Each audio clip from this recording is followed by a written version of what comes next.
Onstage, onstage agilità.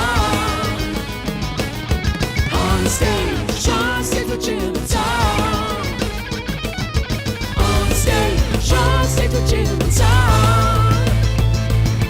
Onstage, onstage agilità.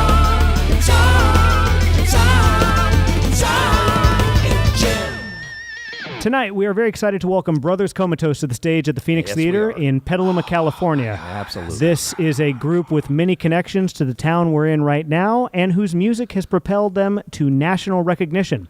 They've just recently released their third studio album, which is called City Painted Gold, and they celebrated the release with a sold-out show at the historic Fillmore in San Francisco. We're very excited to hang out with the group tonight to talk about the adventures their music has taken them on and to learn more about the people behind that music. Please welcome to the program Ben, Alex, Gio, Ryan, Phillip, the Brothers Comatose. All right. Allow me to correct you for a second. You said national success, but we played to about 20 people in Vancouver last month, so we're international. International success. Thank I'm you. sorry. We can re-record the intro, or maybe... Yeah, let's take that whole intro just leave again, that. Jim. Some may say that was not a success. I like the sound of me correcting you. You know what I like about you? It's like the sound guy said something earlier, and you were like, you know what? Fuck you. You're like you're like Mystery Science Theater 3000 live commentary, and I really like that about you. This is the first time I've met someone that likes that. Somebody who appreciates my dickish sense of humor. Yeah. And I guess for outsiders listening to the program who are maybe Brothers Comatose fans but don't know about the Phoenix Theater is a theater that Tom Gaffey has managed for 30 years. Oh, yeah. It is the way that he and Gio have really fostered a relationship. That's true. Gio's played here many times. Ben and I shared this stage many times because we were both in rock bands in high school and junior college. So we played here a bunch together on the same bill. Mm-hmm. What are some of the names of those bands that you and Ben had together and like musical styles? I played in a band called The Nubs, and then I played in a band called Toast Machine. There was this brief band that sounded exactly like Green Day that was called Bollocks. Nice. Yeah, that was fun. I was in a band called Coro Remo, and then I was in another band called Elephant Hunter.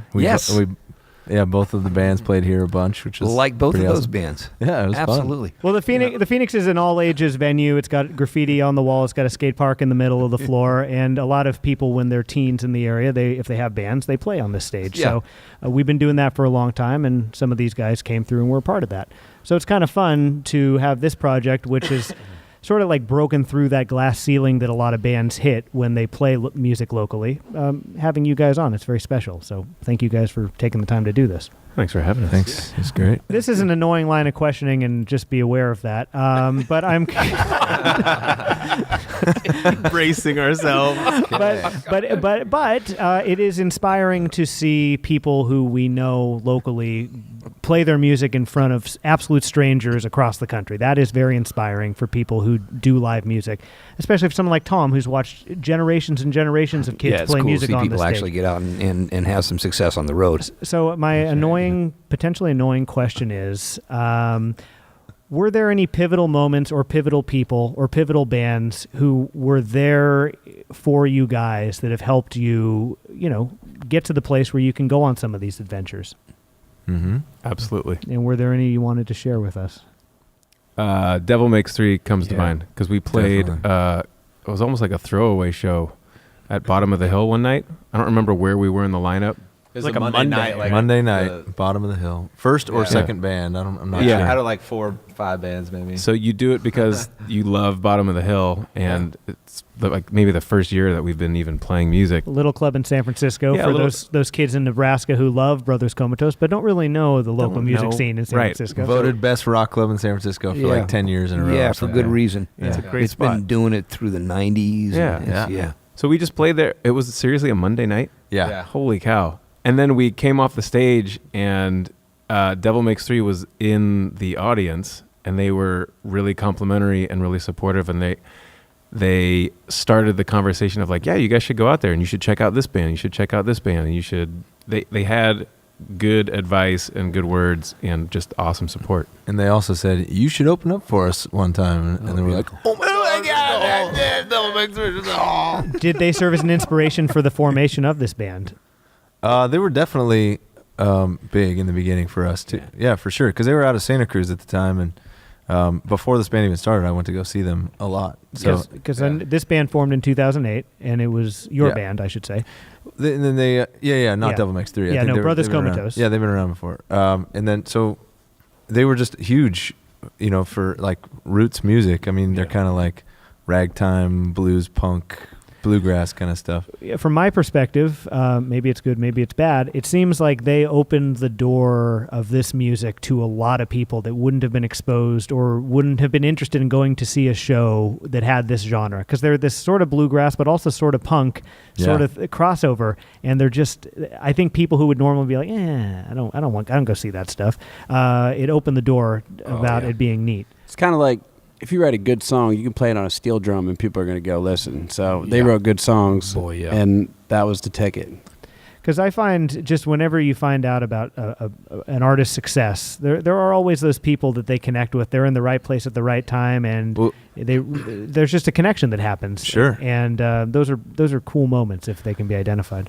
I got to say that there's probably like all 1,200 people that were at the Fillmore sort of played a role in that too, because it seems, and we've said this before amongst ourselves, that it's the people that we meet while traveling and playing that are sort of like the biggest inspiration and encouragement to what we're doing.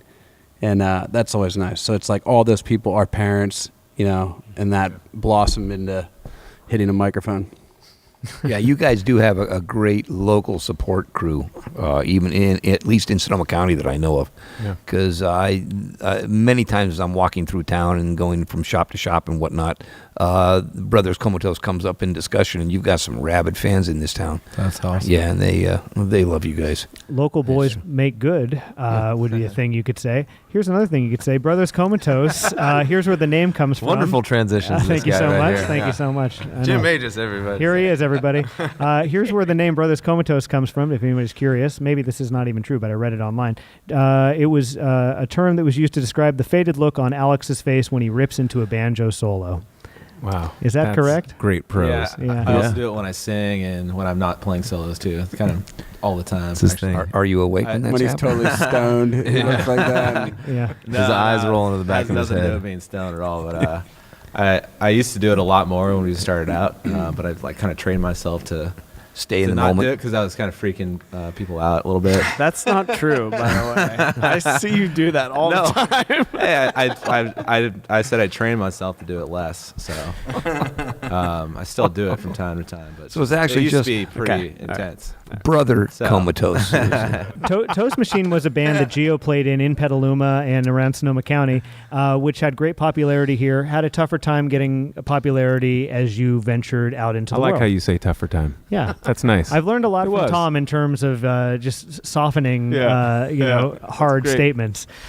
but why do you think that like a bluegrass project, this sort of music, connects, has an easier time connecting with the populace than, say, what Toast Machine was? What was Toast Machine, by the way? Well, yeah, Toast Machine was an instrumental electric bass and drum duo that was just loud as all get out. So right off the bat, you have a harder time getting people to just come into that space to listen. But honestly, I think that there are crazier bands that make more noise, and I mean, there's so many bizarre bands out there that are great and successful, and they find their ways to tour. For me, like for Paige and myself, like the two of us are both really introverted people, and so we would book these tours, and we would show up, and there'd be 5 people there, and you just have the two of us, and we're not like, I don't party, I don't really know what to drink at a bar, so we'd be at the bar like the two of us, quiet by ourselves for hours, and it would just feel like the most epic failure that you could imagine, to show up with your one other person and have nobody at your show, and then you'd rock the shit out of the place and just play really, really hard, and the two people there would be like, well, you guys were cool, but it wouldn't matter, and you would come back feeling pretty dejected. But when you're touring with 5 people, and when everybody else is much more social and much more like able to just engage with people, then I just get to kind of be in this environment, and it's a lot easier for me personally. But it's also, you see a band that just when the band shows up, it just, whatever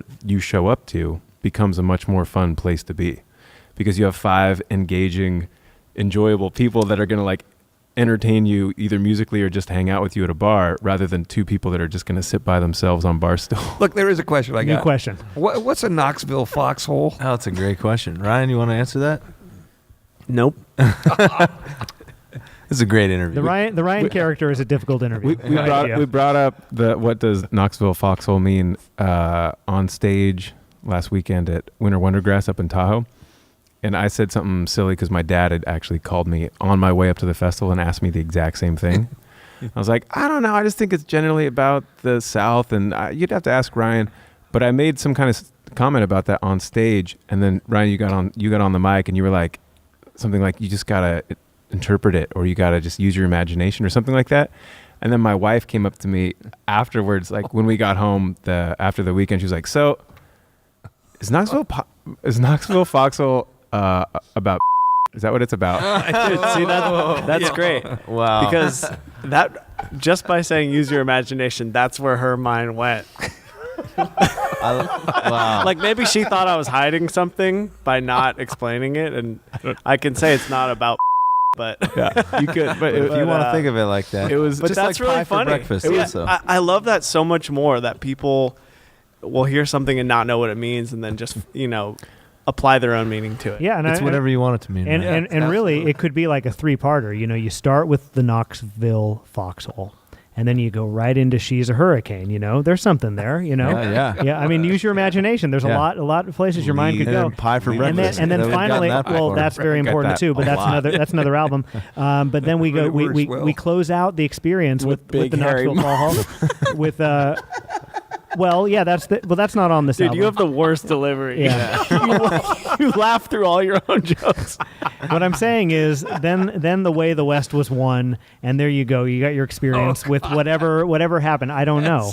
Yeah. Did you think it was about Tom Gaffey? Did you No, think I Knoxville actually Foxhole was about? not until he said I don't want to talk about it. I'm like, oh God, am I that stupid? I miss all that stuff. That's most what I of the thought time. too. I always miss that stuff. So Yeah. as soon as I'm probably misquoting my wife. I don't think she said. Say, did she really use that word? Yeah. She I had can like. bleep out.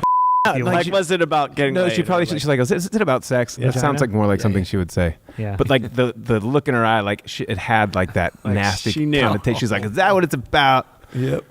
And I always missed that. So I was like, oh my God, Right. maybe it is. I don't know.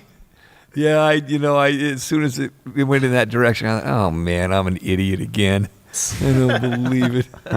Jeez. But now that I think about it, you guys really never want to give it up, whatever the heck it means. It obviously is. I mean, that's not like a band rule or anything. No, but no, just, but, sometimes I think it's fun to just let the audience Yeah. decide. Absolutely. Look, there is a question I want to ask for people who are for young players. You guys got a lot going on. You've got 5 pieces going. First off, how many of you guys read music? I know Gio does. 2? Oh, 2. Right. And it's important that I ask this because there's a lot of young players out there who are thinking, I will never, I can't read music. I'll never make it in this business. But the fact of the matter is, most of the players that come through do not read music. And you guys are doing these beautiful 3-part harmonies. You guys are, you've got so many great parts going on in your pieces. And so the question here is, how do you put together a song? Who are you guys coming up with your own parts? The violin parts absolutely set the tune off at times. Yeah, I think everybody comes up with their own parts. But if somebody's considering music and are concerned about not being able to read music, I would say then learn how to read music, because that would actually help our band in many ways, I think. And it would help a lot of bands. And knowledge is power. I learned that in PBS. So it's like, why delivered that pretty well, Why I not thought. arm yourself with more tools in the musical field if you can? So don't just say, the ear is the most powerful tool, but you got to be able to do it all. Or just buy a guitar and learn how to play 3 chords and start a band. 3 And chords. That Like- works too. I mean, I have a lot of kids that'll come in that are students, and Yeah. and even adults will come in and they'll pick up the bass. They'll be like, "Hey, I want to learn bass." I'm like, "Okay, great. What are your goals?" They're like, "I want to know how to read music. I want to know all my music theory." And then I'm like, "Okay, seriously?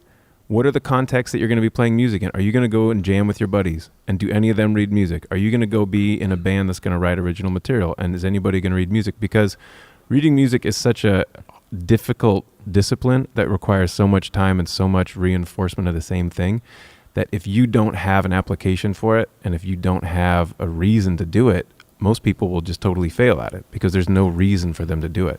If you grow up in classical studies or in jazz studies or in somewhere where reading is part of the expectations for your instrument, then it makes a lot of sense. But if you grow up rock and roll and someone's like, you need to know how to read music, I would say, no, you definitely don't need to know how to read music. It's a great skill to have, because if you want to be in music, it'd be like going into a country and being really conversational. Like, Yes. you can talk to anybody, you can't read the street signs. It doesn't make sense logically to not have that skill, but you don't need it if you just want to like rock out. No, but at the same time, it's like you want to be a construction worker and you're in this economy and you're looking for a job and all you know how to do is frame. You'd be a lot more valuable employee if you also knew how to do drywall. You also knew how to do electrical. So why not? You might not need that. You might be able to get a job, but you want to get a really good job. You want to get more job opportunities. Learn the broad spectrum.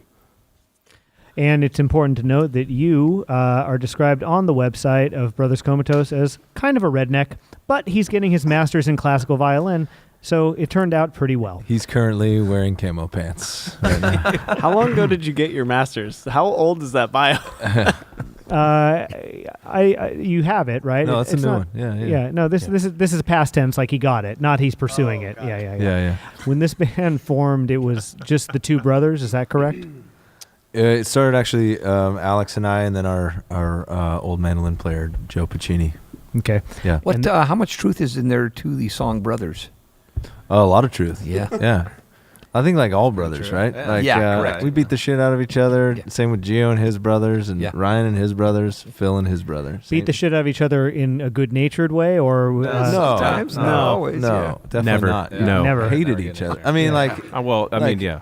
I was the older brother. He, he was like hanging out at the house and just like didn't want him around when it was my friends were around, and the same, the opposite as well. And we used to fight all the time. Share, like fart in each other's heads. You that have kind to of fart stuff. on each Also, other's heads. Yeah. when you're a kid, you're bored a lot of the time. You're just like, what is there to do? Well, I got these brothers. Why don't I pick on them? Why don't I start a fight? It just happens. totally. You're sitting around all day. I grew up in LA in the valley. It's hot. Summer. You're a kid. You don't have a job. You start, I'm going to poke this kid, see what happens. Yeah. And you know what pisses him it off. just so you keep happens. it going. I'm in the middle, so I have an older brother. He'd do it to me, and then I have two younger brothers. They're twins, and I'd poke them. And Pushing buttons. you can spend an afternoon wrestling.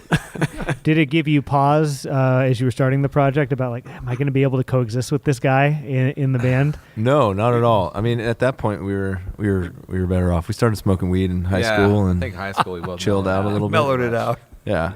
No, I mean, it's kind of a joke, but it was just that time period where we're like, oh, if we started playing music together. Also, you just mellow out after high school. I feel like, you're over those massive insecurities, and there's not as much weird chemicals flowing through your body to make you all awkward. Brothers is a great tune. It plays well on the recording, but as I was watching you guys play it, it was really poignant.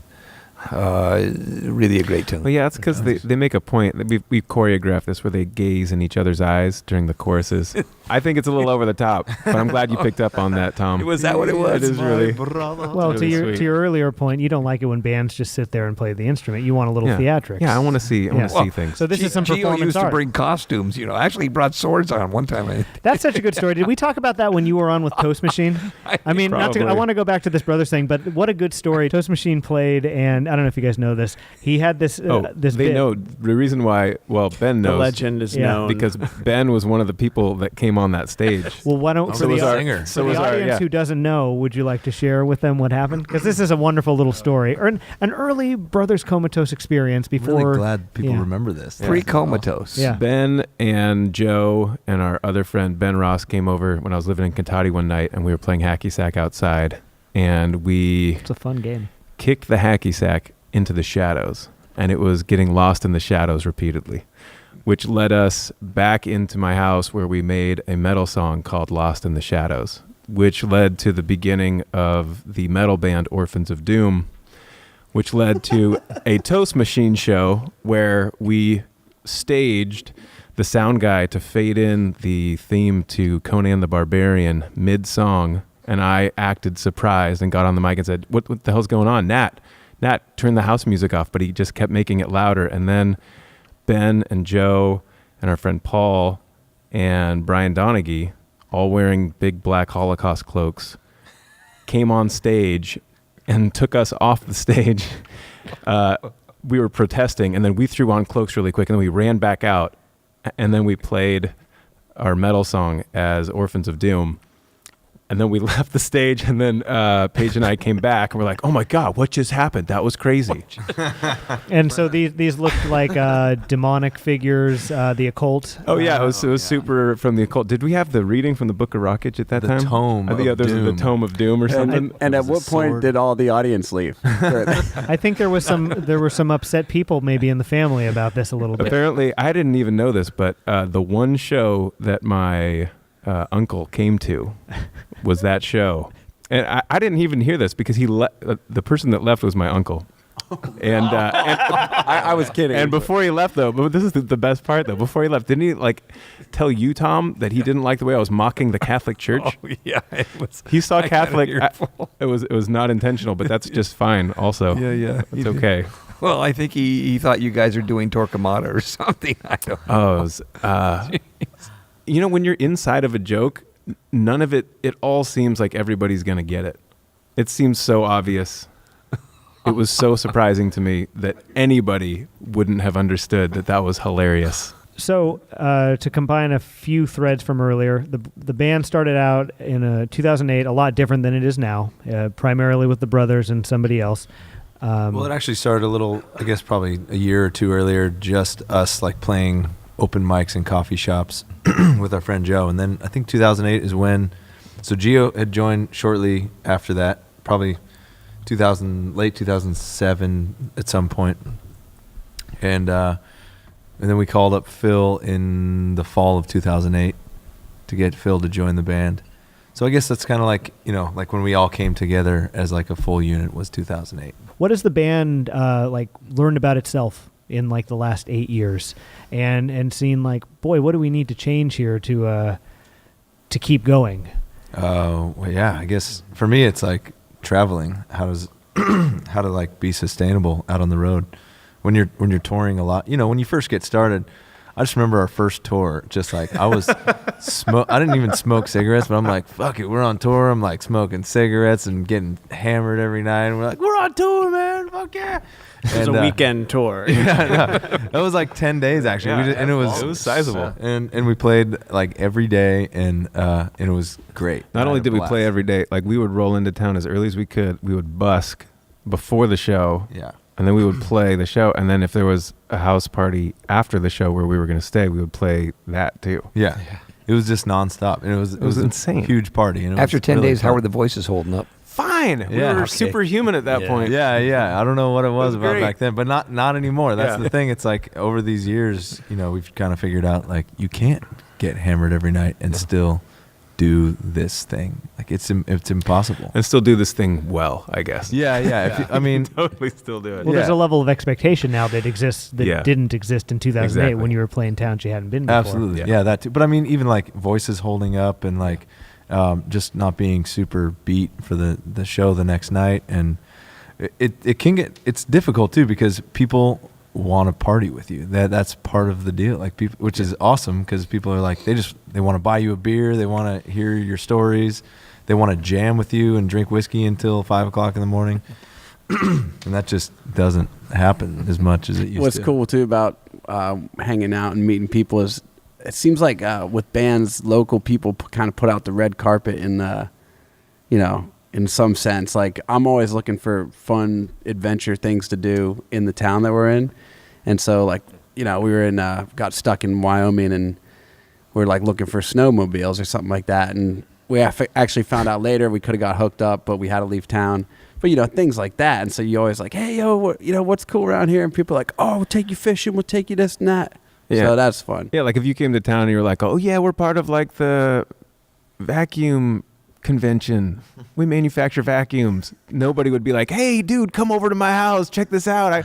There's a door that opens. I got a carpet. Yeah. It's but if you're just talking to, there's a lot of times Is where that about Tom, enough. references. God, this is like 20 episodes in a row. I Go gotta ahead, Gio. stop. Sorry. Got to edit that out. All this talk from Tom Gaffey. Oh, Anyway, geez. sorry, Tom. guys. No, it's just that there. Just to go off of what fucking A. Heavily derailed by. Wow. Isn't that life? Really? Yeah, yeah. Just to go off what Phil said, it is really different showing up in town in a band because people get excited when there's a band in town and they want to be part of. I think it's a lot of things. It's something it's something in like American, or maybe not even American, but it's a mythological thing, like the touring band. I know, like growing up, I had all these ideas of what a touring band was like. Like if you had come through town when I was 16 and I was at the Phoenix and like be like, oh yeah, I'm in a touring band, I would have been like, holy shit, you're the coolest person I've ever met. Let's go do something. Let's go play some music. Let's have an almost famous moment. Yeah. So I feel like people have that legend in their own brain when they meet you, and so it opens. I don't know, opens opportunities. Yeah, it does. And to be clear, everyone at the table has the most respect possible for the traveling vacuum salesperson. So much respect. So for the you know what's hilarious? Like literally in my head, as I'm trying to think of an example of somebody that people would not be welcoming, I'm like, shit, I'm shitting on somebody right now. Somebody and who is probably a fan of this. yeah, I'm like, I don't want to. I have to pick something. The point, I think, is not that vacuum salespeople are in any way bad. It's that the artistic community, the people who host the shows and go to the shows, there just tends to be. I don't know why it is. It's not just a business, I guess, is what you'd say. It's a lifestyle. There is a lot of hope and beliefs and magic to going and performing live music in front of a bunch of people. And for that reason, I think when you enter those communities, those are the ones who are rolling out the red carpet for you. If you're going to a convention center, in Dallas, flying in Dallas, Fort Worth, Texas to sell vacuums, very honorable, and we have so much respect for it. There's probably going to be a little bit less of a memorable experience in that than when you go to Missoula and their front row of people is singing at you and inviting you to come over to their house afterwards. Completely agreed. Yeah. Yes. Well said. But things have definitely changed. You used to be superhumans when you toured, and now you're trying to keep it together so you can consistently put on a good show for the people that are there. Do you miss anything about the way that it used to be compared to the way that it is now? Fuck yeah. Hell yeah. Do you miss more than what we've already discussed? Because obviously we're talking about partying, staying up till 5 a.m., going on wacky adventures and stuff. Do you miss anything beyond that? You mean like romanticizing the past of like the early days? Yeah, when the early days. Shitty old band. When it was less of an enterprise than it is now. Yeah. Yeah. I miss how ridiculous things would get on stage, because I feel like there was a freedom with that I feel like led to a lot of innovations in the songs as we were playing them. Because you felt like free to just. I felt free, I should say. I'm not gonna put this on anybody else. But yeah, I'll be like, oh, I feel like I'm gonna sing a new harmony part tonight, and I'll just be on there doing it, or like I'm gonna change the bass line tonight, and I would just change the bass line. And how would that set with the rest of the band? Yeah, It was awesome. They were drunk. yeah, We were hammered. Doesn't yeah. matter. We were all kind of in the space of like, yeah, this is gonna be cool. Let's just rock it out, and they trust you too. I hope, yeah. I mean, There's some trust when there. you guys are playing the show tonight, and we do the performance before we do the interview, and just watching the band interact, it seems like your knowledge of music is one that is respected. Very and there's much something so. to be said about Gentlemen, that. Yeah. nobody else talk right now. Yes, that is exactly how it is. Anyway, sorry to interrupt, but there was more of a freewheelingness back then. You're saying? Nobody else talk right now. Nobody dispute this. I need this. You guys be quiet. Oh my God. Agreed. Yes. Everybody? Yeah, so I think what you're saying is it's a job now, and like we have like manage people or management people and booking people, so there's you're working for other people, not just yourself having a blast playing a show. So it's like you have to I can't even say it. Like, it doesn't even come off my tongue proper, but like You got to show up. well, you have to show up. I can say that, but like you have I don't want to say, I can't even say it. It just Brand. doesn't feel You have right. a brand. Yeah, I'm like, it just, so there's that kind of stuff that like, There's less danger. for sure. Yeah. Yeah, so exactly. You got to do what you got to do, and you're working, and so it's not just like a little less winging it. But this all plays together, which is you can't really fly by the seat of your pants anymore because there's an expectation that you will put forth consistent performances. Consistent. So yeah, consistency, important thing. And whereas maybe you used to be able to just like, hey, we've never played this song live before, and whatever, let's just play it for the hell of it. Stakes are higher. Yeah. The stakes are higher. Yeah. And if you go and try something and it goes really lousy, and a YouTube video goes up of you doing it lousy, it's bad for everyone in the chain of command. Will not like that. Yeah, but that is right now at this point in your career. I mean, if you guys stick with this, then you'll have more freedom that will come back at you, I think. You guys will be calling your shots more on your own. And then if you want to go out and have a damn good time on stage one night, you'll do it. I think we still do, Yeah. and that happens. I think it's just like less frequently, probably that, or like we're getting drunk less. Like we were saying. So like, well, that probably is making it better for the audience. There's also a matter of like we started playing a lot of festivals, and we'd get on some main stages, and we'd see these like really professional, polished acts, and we'd kind of look at ourselves and be like, well, we got a couple things to work on, and we started slowly working on them, and maybe that means the show's not as loose, and maybe we need to work on that, but maybe not. Are you guys? But not again, happy with if you're watching us on the main stage at Bottle Rock and you're like, 100 people back, you can't even really see us. All you can do is hear us. You want it to sound good, or else you're going to judge us or walk away. You mentioned specifically seeing touring bands, probably bands who've been playing for years, decades, and you just see how they do it. I'm just curious, like, if you have any specifics, like what the band saw in itself that it needed to change and how it made those changes.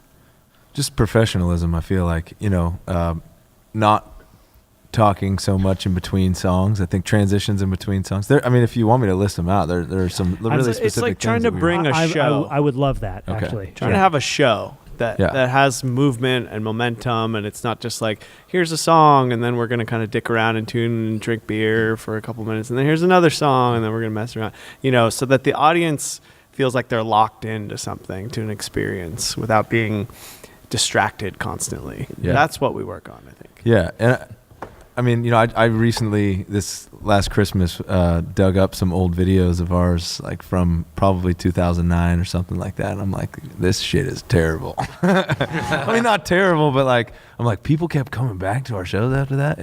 But there was something about the I guess like the energy, like we were saying about Devil Makes 3, which I really appreciated, and that maybe, hopefully, that we put forth that people locked onto, that kept coming back, because we weren't polished by any means. And, we just started as we grew and listened to shows of ours or saw videos of us. We're like, oh shit, man. Like, you look down after every single song, we all reach down, grab our beers, sip our beers, put them back down, tune. I talk, Phil talks, everybody kind of like, and then it's just like, well, that kills momentum in a set. You have to figure out, something we've been working on lately is like figuring out transitions in between songs. What songs are going to be, nobody talks in between. We're just going to go straight from this one into the next one.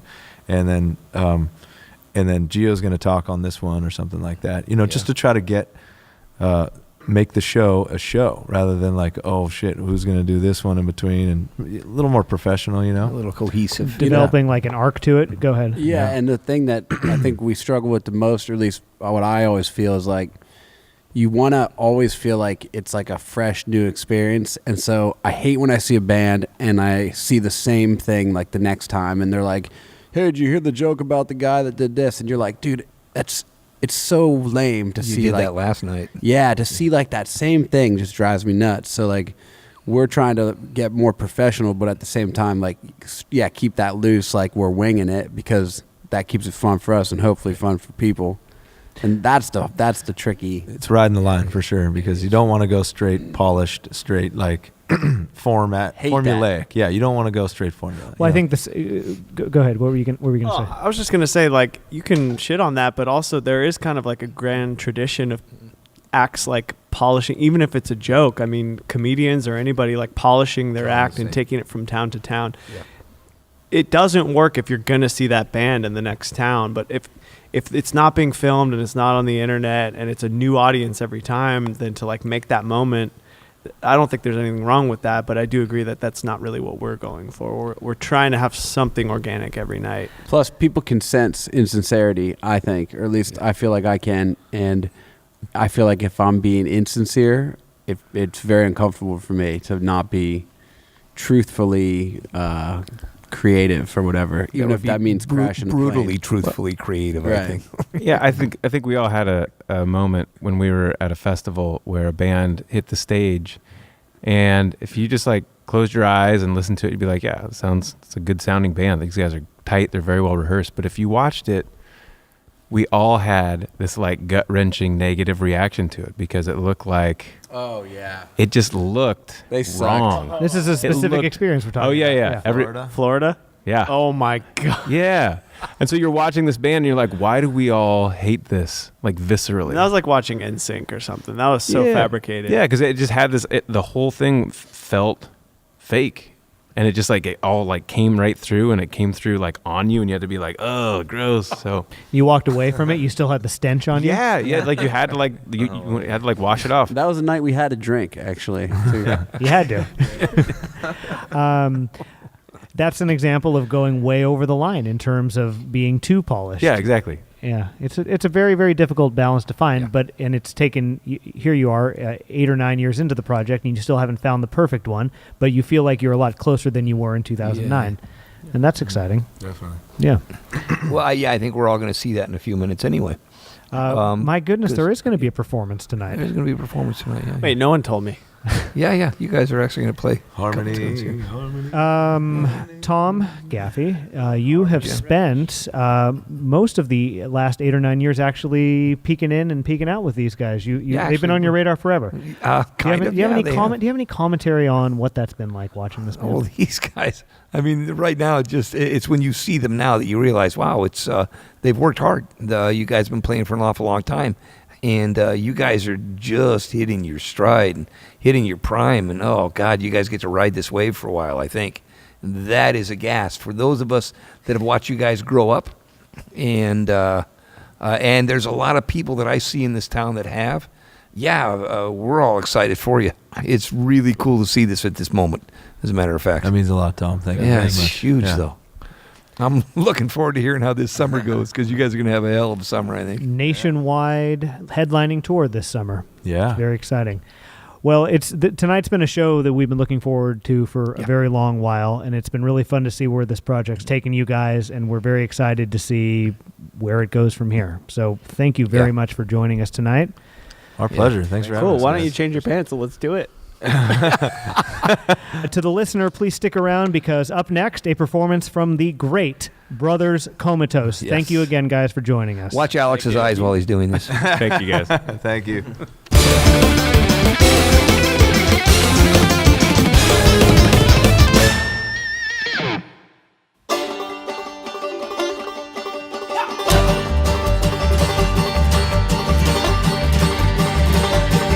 The way the West was won on sex and railroad tracks and broken back and seas can't be sung.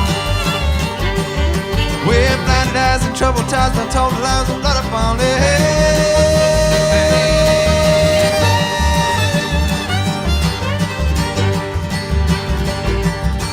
The man they came from far out west and laid down tracks of steel, burning through the barren land on locomotive wheel. Lives are lost and families lost to fuel that burning fire, losing land and dignity for history's desire. The way the West was won on stacks of railroad tracks and broken backs and seats can't be sung. With blinded eyes and troubled eyes, not told lies and blood upon their head.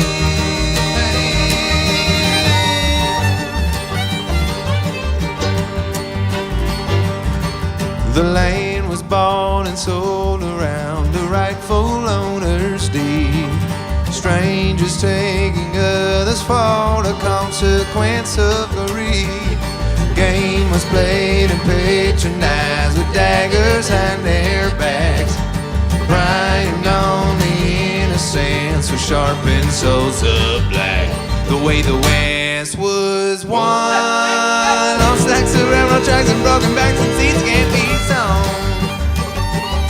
With blinded eyes and troubled ties, untold lies with blood upon their head.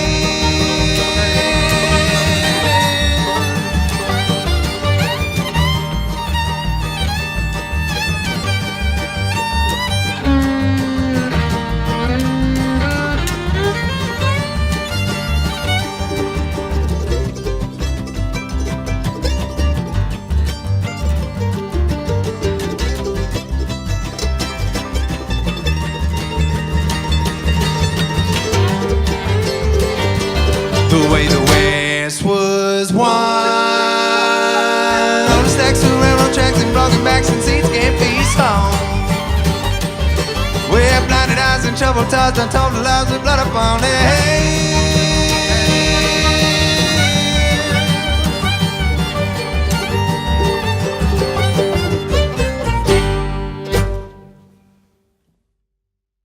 I got 16 bounties on this poet of mine.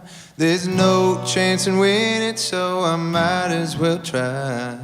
That big red sun is about to go down. Well, I guess it's high time I got the fuck out of town. Need to find a place where I can rest and be kind.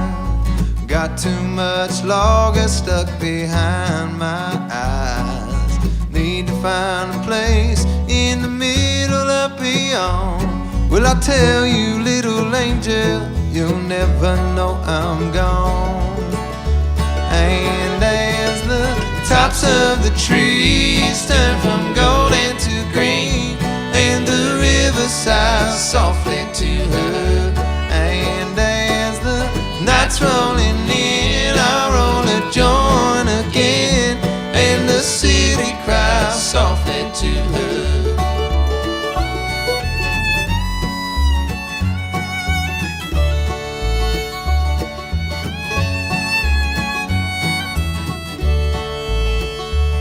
Well, everyday people are trying to find a perfect train to get them where they're going on time. For me, that's the hardest thing I've ever known. So watch for me walking down that big open road.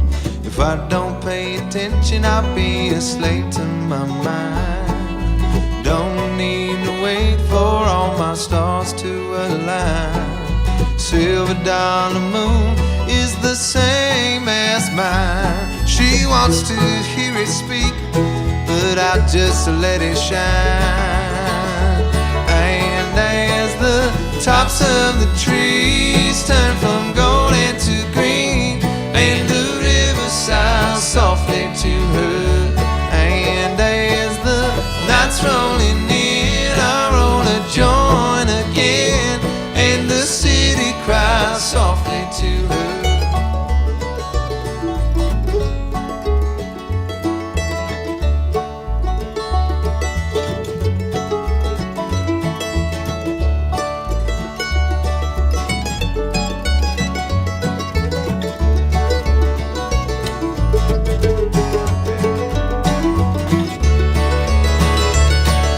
Sometimes you gotta break from this world. Sometimes a pretty girl's just another pretty girl. And as the tops of the trees turn from golden to green, and the river sighs softly to her, and as the night's rolling in, I roll a joint again, and the city cries softly to her. And as the tops of the trees turn from golden to green, and the river sighs softly to her, and as the night's rolling in, I roll a joint again, and the city cries softly to her.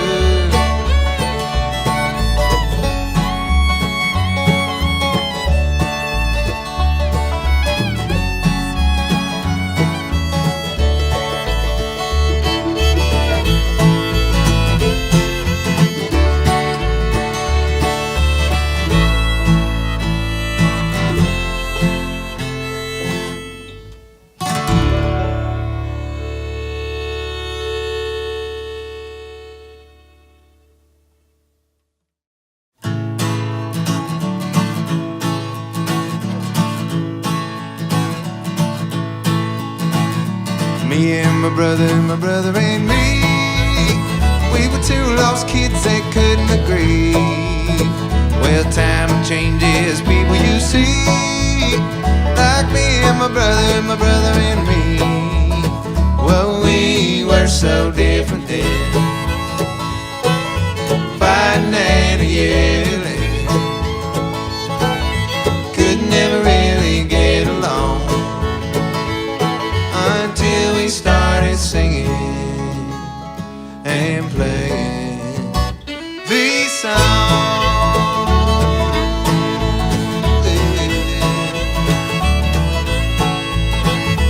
We were two boxers in a ring. We fought about most everything. Couldn't figure out brotherly love till guitars took the place of our gloves. Well, we were so different then. Fighting and yelling. Could never really get along until we started singing and playing these songs.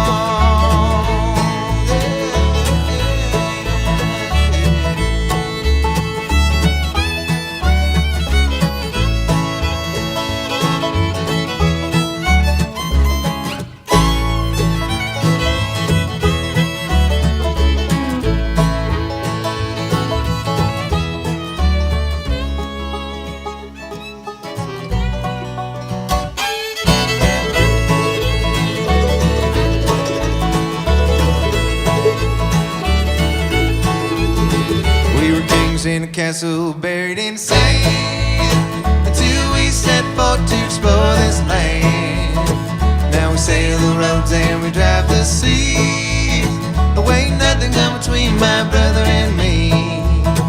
Well, we were so different then. Fighting and yelling. Could never really get along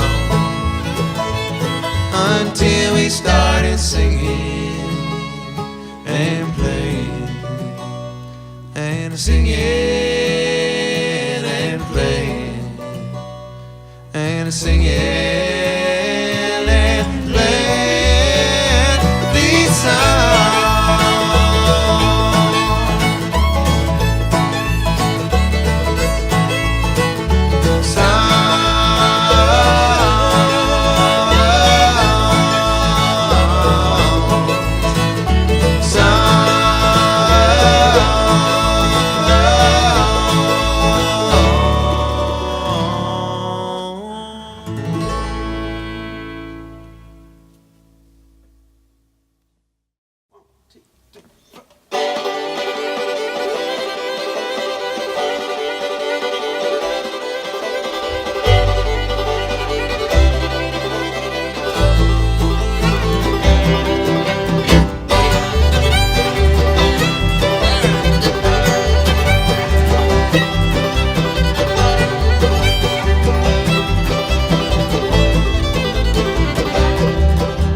If I had $1 million, I'd buy a rocket and aim for the stars. Falling home and around the moons of Mars, we could lead a soul world behind. If I could breathe underwater, I'd build a house on the bottom of the ocean.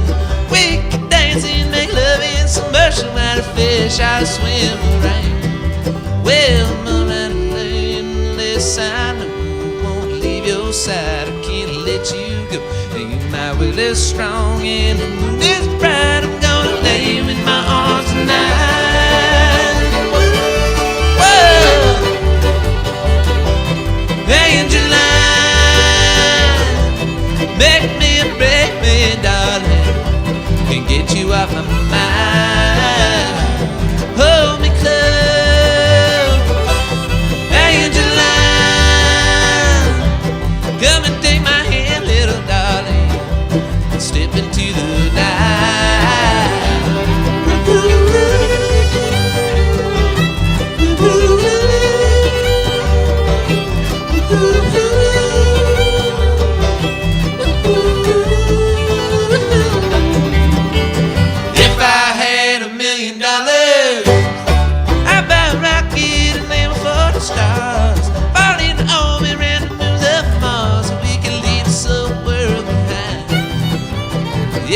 I could float above the clouds.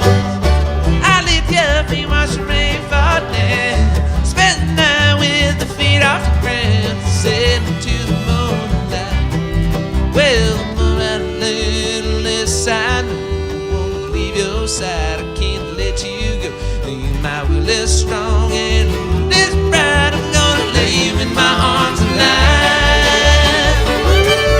Whoa, Angeline, break me, darling, and get you off my mind. Hold me close, Angeline. Come and take my hand, little darling. Step into the night.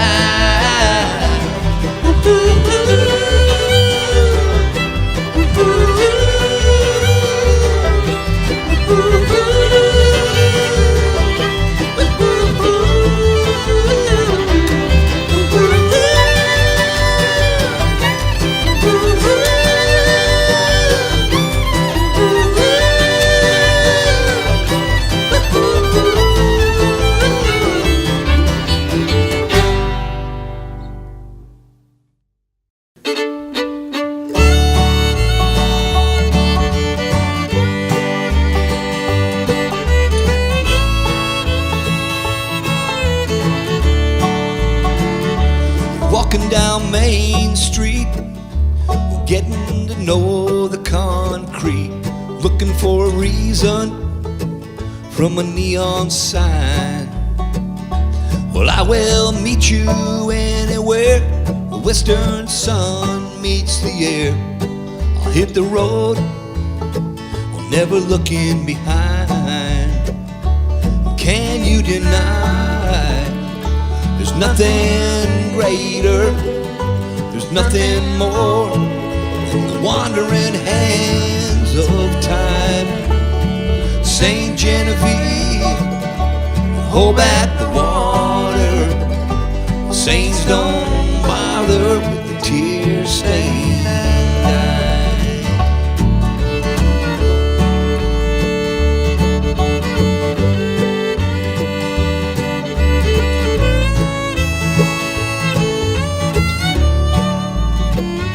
Seeing traces of the scars that came before, reflected in the pavement, still asking for more. When the hours don't move along, worn out wood and familiar songs, to hear your voice is not enough, it's more than a shame. Can you deny there's nothing greater, there's nothing more than the wandering hands of time? St. Genevieve, you hold back the water. The saints don't bother with the tear-stained eyes.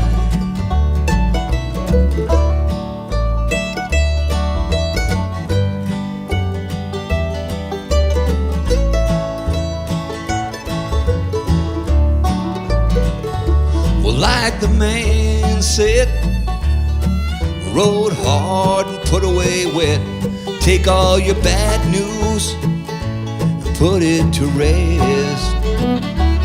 Living is learning, and truth is a state of mind. You'll find that it's better at the end of the line.